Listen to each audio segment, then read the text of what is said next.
somos gente que andamos buscando modelos de vida, ¿no?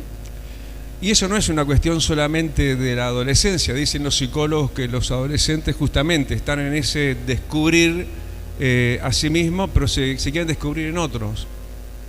Y a veces somos tan faltos de identidad, ¿no? Porque de verdad, yo, quien te habla, me acuerdo, ¿no?, de mis pasados en otros tiempos y probé tantos modelos, ¿no?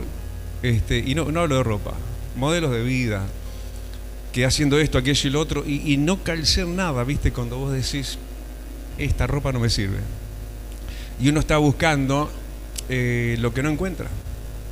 Lo que solamente sí se puede encontrar en la persona de Cristo. Él es el modelo de vida, y a veces nosotros o alguien más nos ha pintado un modelo exitista, ¿no?, de la vida cristiana. Entonces si te pasa algo, ya no es de Dios. Ya como que fuese una cuestión ajena al prototipo. Y el prototipo es Cristo. Y de verdad que nosotros, si bien muchas veces vamos, indagamos en las Escrituras y vemos realmente tantos ejemplos, ¿no? Tantos que han realmente sido en ese machucarse permanentemente con una vida sinuosa. Pero nada mejor que la vida propia de Cristo, ¿no? Porque bueno, aquel por esto, aquel por lo otro, y a veces mirando acá más en lo cercano, en el entorno, y a veces no encontramos modelos, porque ¿quién hay perfecto si no solamente Jesús? Y esa vida perfecta que se puede vivir terrenalmente, porque estamos hablando de alguien que sí era Dios, y vos tenés a Dios adentro de tu corazón del momento que aceptaste a Cristo. Vos sos un ser humano, como Cristo también se revistió de nuestra humanidad, pero tenés la presencia de Dios. Y si no aceptaste a Cristo todavía, este es tu día de entrar por sus puertas con alabanza y encontrarte con un Dios creador, pero salvador y amoroso, que solamente se va a reencontrar contigo si lo haces a través de Cristo, a través de la fe en Él y a través del arrepentimiento. Pero la verdad es que mirando entonces de vuelta el modelo que es Cristo, uno dice, bueno, pero él era Dios, pero Él era humanidad también. Y en esa humanidad nos da el ejemplo de existencia humana, cristiana. Porque vuelvo a lo que te decía, nosotros muchas veces estamos pensando en ideales, nos venden esa imagen. Y entonces cuando te sucede lo que te está sucediendo, ¿por qué te está sucediendo eso? Por algo y para algo. Y en eso hay un igual a Jesús. Porque de verdad nosotros tenemos que entender este rompecabezas, en el sentido que a veces se nos rompe la cabeza y el mate uno dice, pero no entiendo por qué y para qué. Y cuando uno se ve en la vida de Cristo, bueno, listo, ya está. Ya me puedo poner a descansar en algo que termina siempre pum para arriba.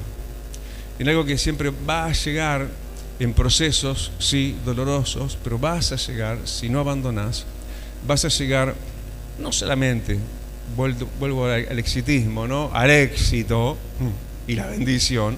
Lo más lindo, alguien me decía que es, no sé qué mejor, ¿no?, si el momento es glorioso o como se ejemplariza en casos bíblicos tipo muchos antiguos, ¿no? Pero por ejemplo, Elías, cuando él pasa por la cueva, y en la cueva él tiene una experiencia con un Dios magnífico. Y eso realmente es gracias a las pruebas, gracias a las dificultades. Ya sé por qué el pastor está predicando eso, porque se rompió una pierna.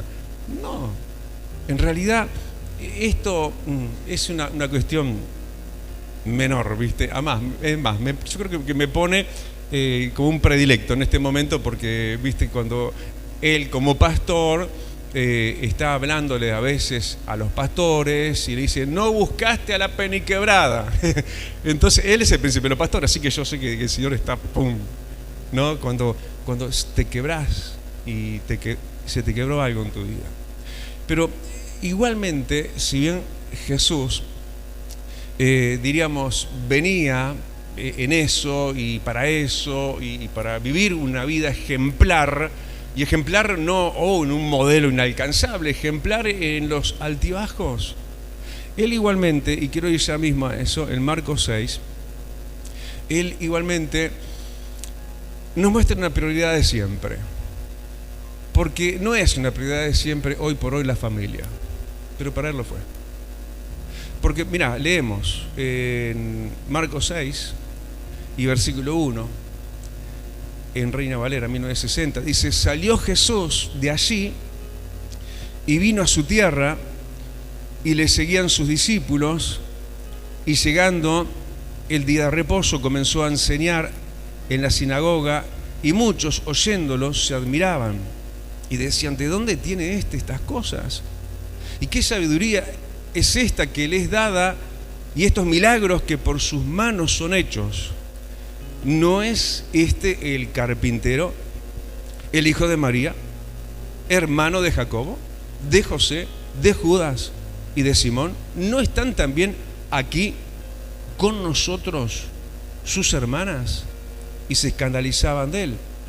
Versículo 5 dice: y no pudo hacer allí ningún milagro, salvo que sanó a unos pocos enfermos poniendo sobre ellos las manos. Y estaba asombrado de la incredulidad de ellos. Y bueno, sigue el relato.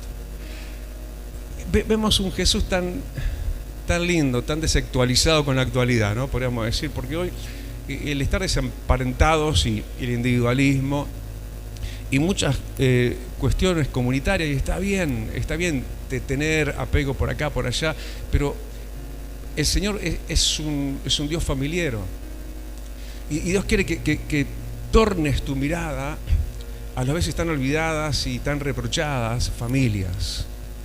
Porque si vamos a la conclusión de este pasaje, ¿cómo le fue a Jesús familiarmente?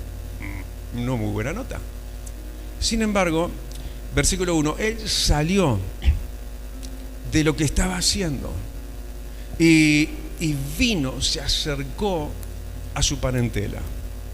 Él sabía con lo que se iba a encontrar. Vos sabés con lo que te vas a encontrar, y sí y no tanto. Pero la verdad es que no es una cuestión de sacarle el cuerpo a algo que es fundamentalmente importante: el cuidado de los nuestros. Yo empiezo en el Gadareno, ¿no? El Gadareno, un endemoniadísimo, bueno, conocemos la historia de ese endemoniado, vivía en sepulcros, bla, bla, y todo eso, totalmente desemparentado y alejado de su familia.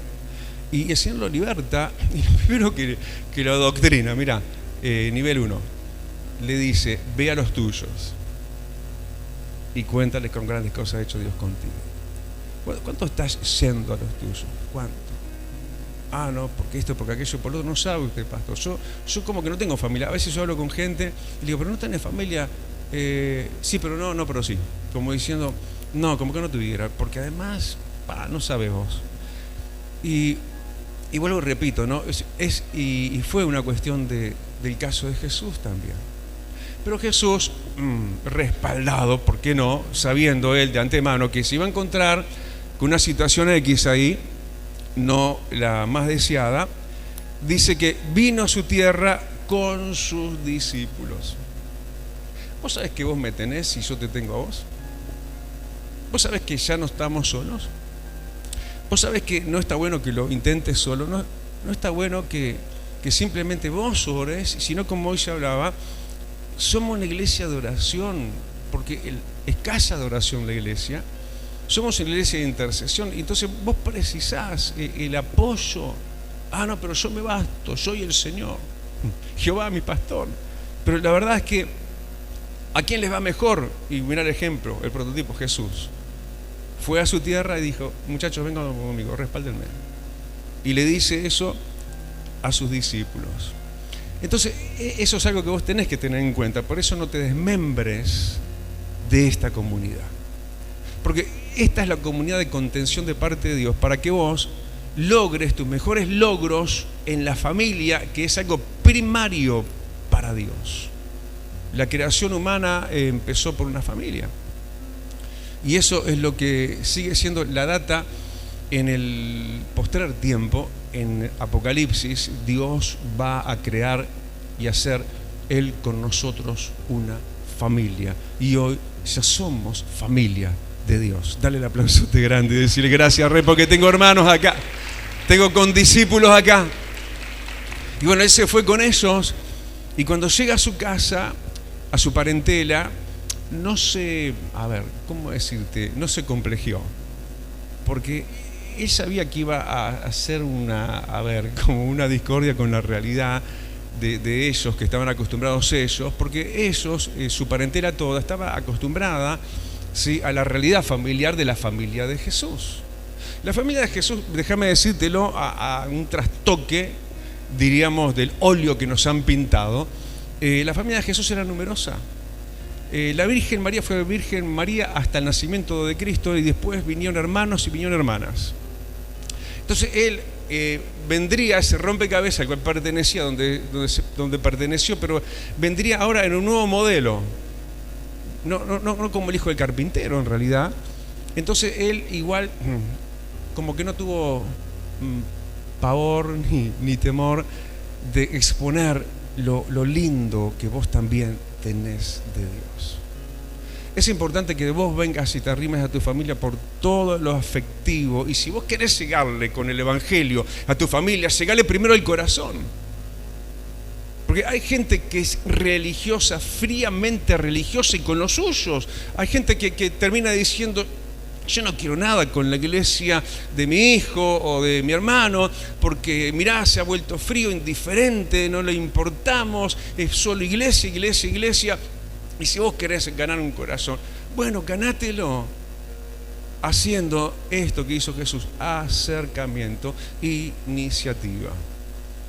Pero también él no disimuló lo portentoso que tenía de Dios. Y entonces, mirá el flaco, ¿no? Como puedo decir, uno diríamos de los hijos de José y de María, aunque no era hijo de José, pero un hermano de sus hermanos, y él se pone a enseñar las cosas de Dios. Claro, no atomices, no arranques así como sin estrategia. Tenés que saber primero llenar el corazón, ganar el corazón, disculparte, pedir perdón si en algo has ofendido. Perdonar lo que tengas para perdonar. ¿De qué te sirve cargar con esa mochila espantosa del rencor? Y que te separa nada más y te debilita, porque hay del solo, dice la Biblia. Y entonces él sí hace toda esa previa, porque yo lo tomo así, como que bueno, él viene a su parentela y eso, acercamiento inicial. Pero también abre su boca y enseña y habla, no tiene vergüenza. Sabiendo que lo iban a vapulear, sabiendo que lo iban a cortejar, no, lo iban a rechazar mayormente. Pero él igual enseña y oyéndolo, mirá, va a haber gente que te va a oír, ahora y se va a convertir capaz que mañana. No digo si lo que viene, porque cuántas veces hemos escuchado el Evangelio allá y de repente ahí, cuando era el momento, ahí, pero como que te vino lo que algún día alguien te habló, familiarmente también. Entonces había gente, entre toda esa gente, que estaba oyendo. Y ellos se admiraban y decían: ¿de dónde saca estas cosas? Pero inmediatamente vino el rechazo, ¿no? Este es el hijo del carpintero, ¿no? Como degradando. Muchas veces la familia no te da justamente mucho para adelante. Muchas veces es todo lo contrario, ¿no? Te minan, ¿no? Te socavan y te hacen sentir a veces poquito y menos que nada, porque también te hacen lo que le hicieron a Jesús, lo compararon con sus hermanos. No están acá fulano, mengano, sultano y sus hermanas, ¿te das cuenta? Toda la familia que había y toda esa mala comparación. Si vos querés valorar a alguien, no lo compares con nadie. Ese alguien es el que es y no hay otro como él. Porque aquel, porque allá, no. ¿Sabes? Muchas relaciones se entibian y se enfrían y se rompen porque se compara a fulano o a mengana con alguien mejor, o supuestamente mejor, o que hace las cosas diferentes.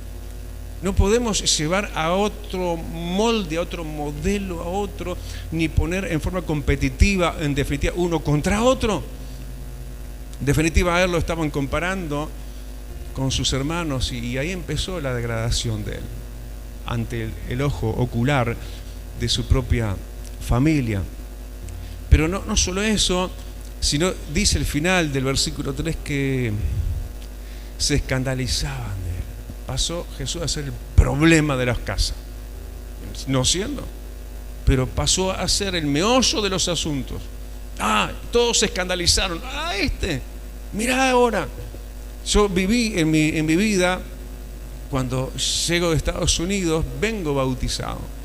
Y mi mamá me vio salir como surfista, me vio salir con los pelos larguísimos, andando en un auto y corriendo a lo loco por las calles de Montevideo, un auto que había competido en el Pinar. Unas locuras normales para la humanidad. Y no llegó un pastor ni un pastorcito, pero llegó alguien bautizado y que quería las cosas de Dios. Y al principio contento, claro, hacía rato que no me veía. Estaba viviendo en Estados Unidos, mucho beso, mucho abrazo, mucho. Y el primer tiempo tuvimos que convivir con ella, porque claro, llegamos y había que ver dónde nos íbamos a ubicar. Y ya el ceño se le empezó a fruncir a mi mamá. Pasamos a ser un problema. No, ¿cómo que no van a comer? Claro, los miércoles, por ejemplo, había otro día, creo que supongo, y espero también, que ayunábamos. ¿Cómo? ¿Y de vuelta a la iglesia? Y ahí empezó, y ya la cosa era, bueno, así, no digo un escándalo, pero uno queda, ¿y cómo quedó Jesús? Dice, versículo 6, asombrado de su familia. Asombrado. Tenía mucho él para hacer a favor de ellos, pero versículo 5, podemos resumirlo, él pudo hacer muy poquito. Muy poquito por cómo se cerraron, cómo nos rechazaron. Ok, ¿esa es vida cristiana? Sí. ¿Ese es el modelo que lo que te puede pasar? También. Es más, es lo que te tiene que pasar, en un sentido que ojalá que te vaya mejor que esto, pero en tu familia te va a pasar eso, y capaz que no tanto eso, o peor que eso. Lo cierto es que después de esto el Señor se centró en su familia, se arrancaba los pelos. Ay, qué horror, pobrecitos de mí, qué horrible mi situación familiar, por favor que alguien que se compadezca de mí. Pero mirá lo que hizo. O sea, no sucumbas en tus situaciones familiares transitorias, porque el Señor es un Dios que hace habitar en familia. Lo importante fue cómo Él ahora se rehace. Versículo 7, Él llama a los 12. Ya sé, pastor, los llama para enviarlos a donde. Sí, todo lo que vos quieras. Pero llama a los 12. Estos 12 no eran cualquiera. El Señor se pasó una noche entera orando. Señor, Padre, ¿quiénes tienen que ser los apóstoles, los 12 escogidos que van a estar conmigo? No te rodees de cualquiera, no hay que rodearse de cualquiera, pero en ese momento, y volvemos al tema discípulos, volvemos al tema iglesia, comunidad cristiana de fe, como él ahora, entonces en ese momento de descampado familiar, ¿qué hago? Me rodeo de los de Dios. Ahora, busca la gente de bendición. Busca los escogidos. Déjame decirte, vos sos una persona de oración, tenés que serlo, orá, y que el Señor te guíe a quién vas a acercar a ti, aún dentro de una iglesia. Porque discípulos, había muchos, pero estos eran los escogidos. Y no eran de renombre necesariamente, hasta, ahora que vendría sí a tener cierta data y fama de parte del Señor. Pero entre tanto él se familiarizó y se rodeó de pares, de gente como él, de gente de fe, de gente que te da para adelante. Porque ¿qué te puede aportar alguien de esos que muchas veces deambulan y que están siempre tan de gancho y divertidos y que te pueden realmente hacer pasar un buen momento, pero nada pueden hacer en lo verdaderamente consistente y necesario e importante de tu vida? Y eso está solo en la familia de Dios. No te digo que no hay gente buena por ahí, pero que tenga todo el contenido que precisas. Entonces busca ser atractivo para otros discípulos de Cristo. Porque por más que Jesús hubiera dicho, che, fulano, vení, y vos también, y a los 12, yo con este no me junto. Imagínate si hubieran dicho ellos.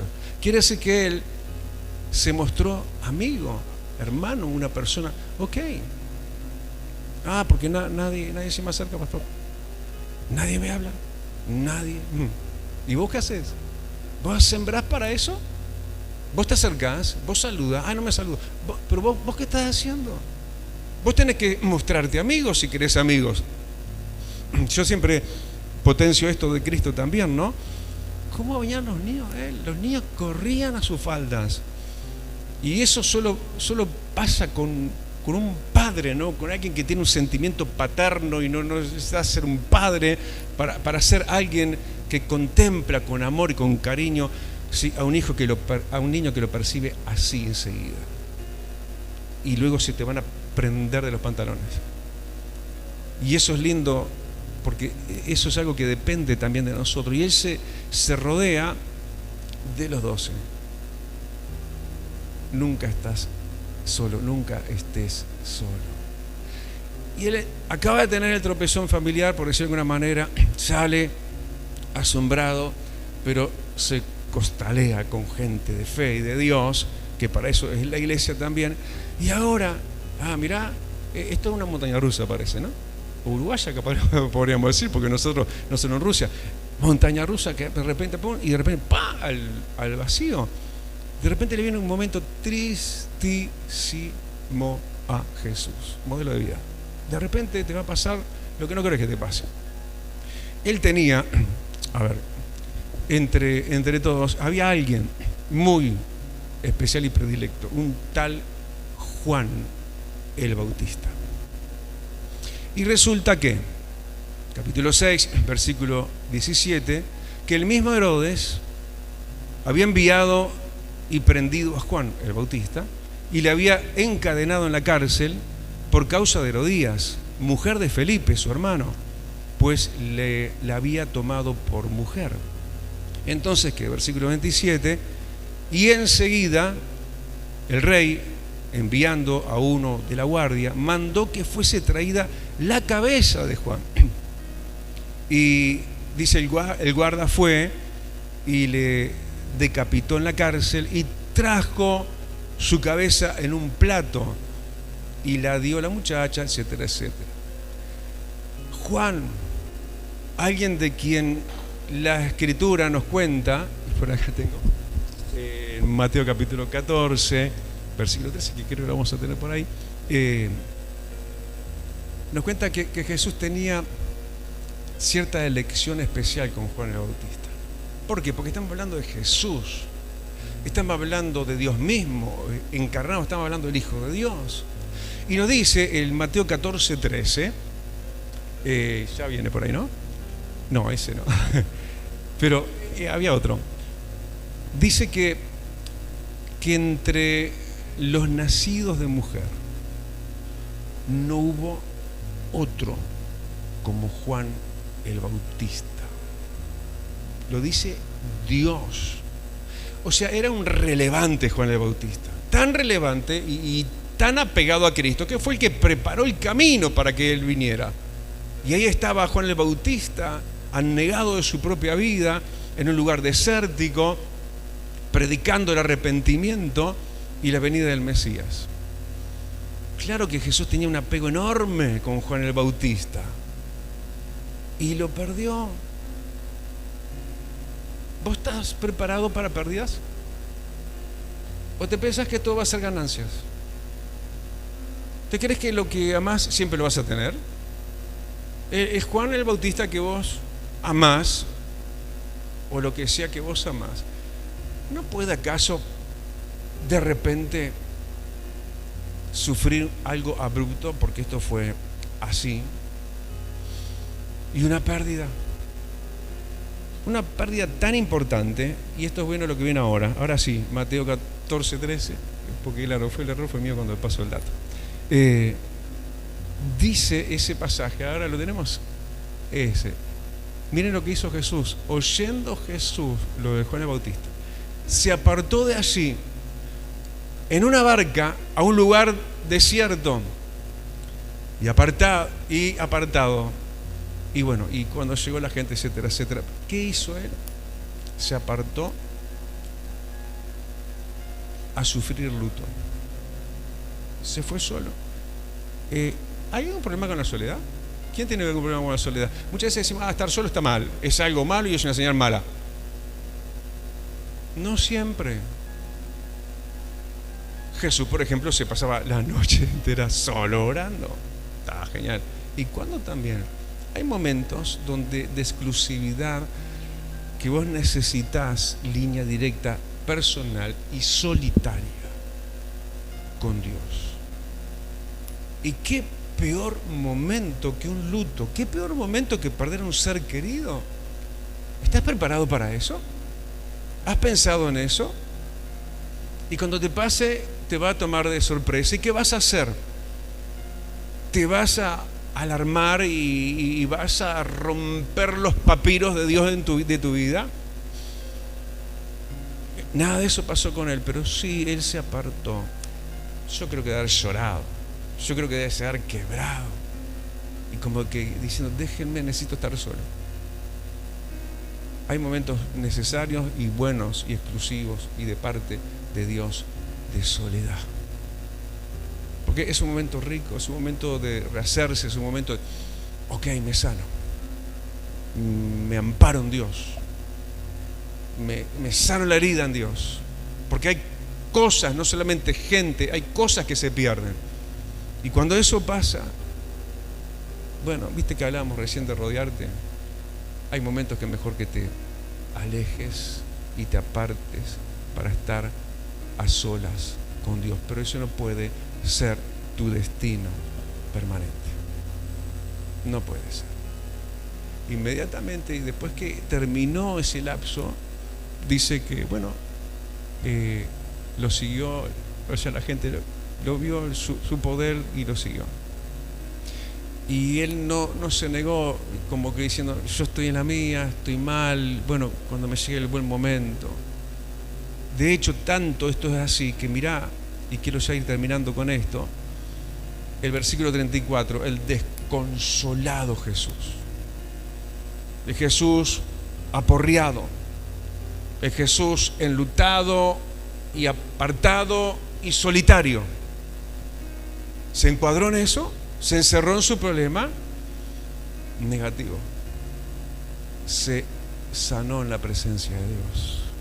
Y aunque la sanidad no es instantánea y sigue a veces un sangrado, tampoco se quedó en eso. Hasta que entonces yo esté bien, entonces sí voy a servir a Dios. Hice una terapia del cielo. En ese momento él se desnortea de sí mismo y no se mira a sí mismo, mira a los demás y por los demás. De hecho, en el versículo 34 se habla que él vio una gran multitud y tuvo autocompasión. Dice, tuvo compasión de ellos. ¡Qué sanadores! Estás así como estás. ¿Qué sanador es desocuparte de vos mismo y ocuparte de los demás? Te bendice. Es maravilloso, es sanador, es terapéutico. Es algo glorioso que te saca de estar ensimismado en vos mismo, que eso es como un ahuecarte a vos mismo, clavarte la daga y estar siempre revolviendo hoy lo que perdí, que sí es horrible, espantoso, pero ya basta.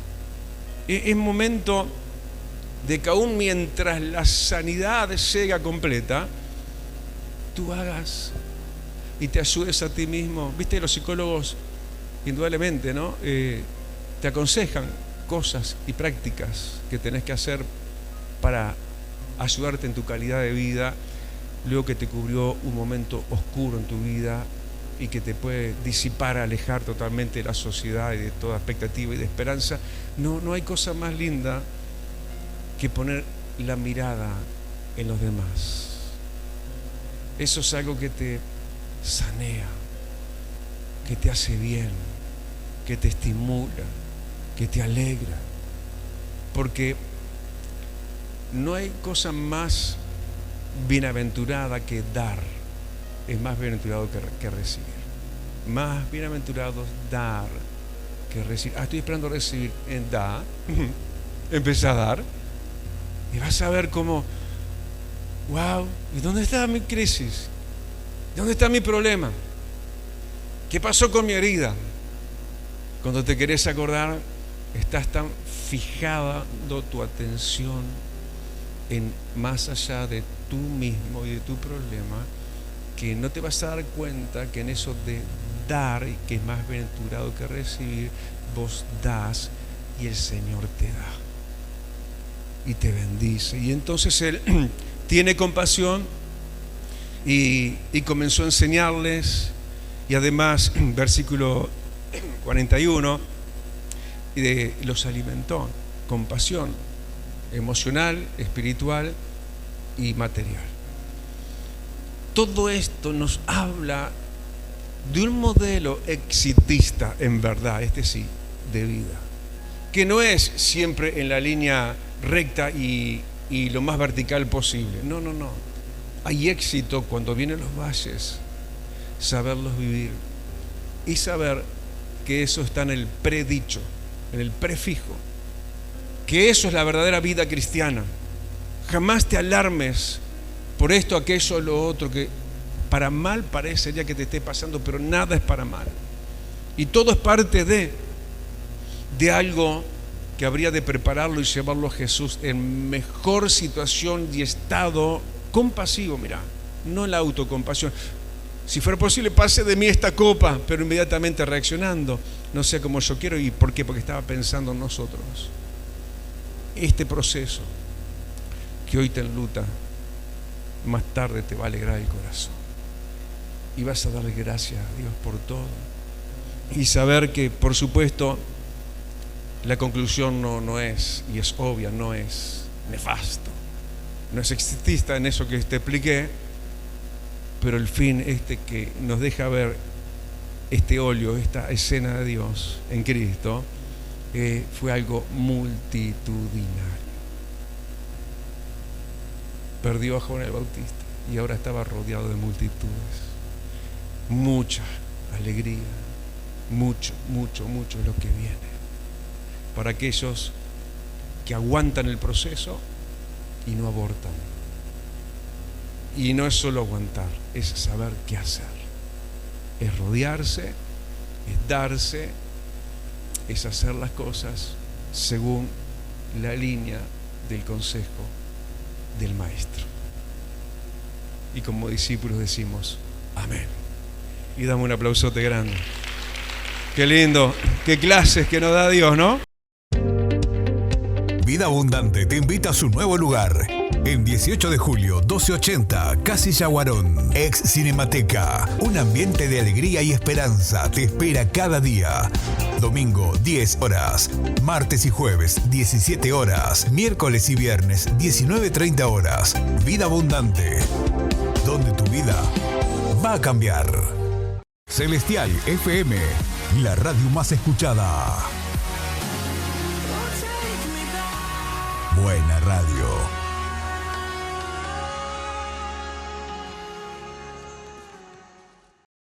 Ahora podés descargar de Play Store la aplicación de Celestial FM 90.7.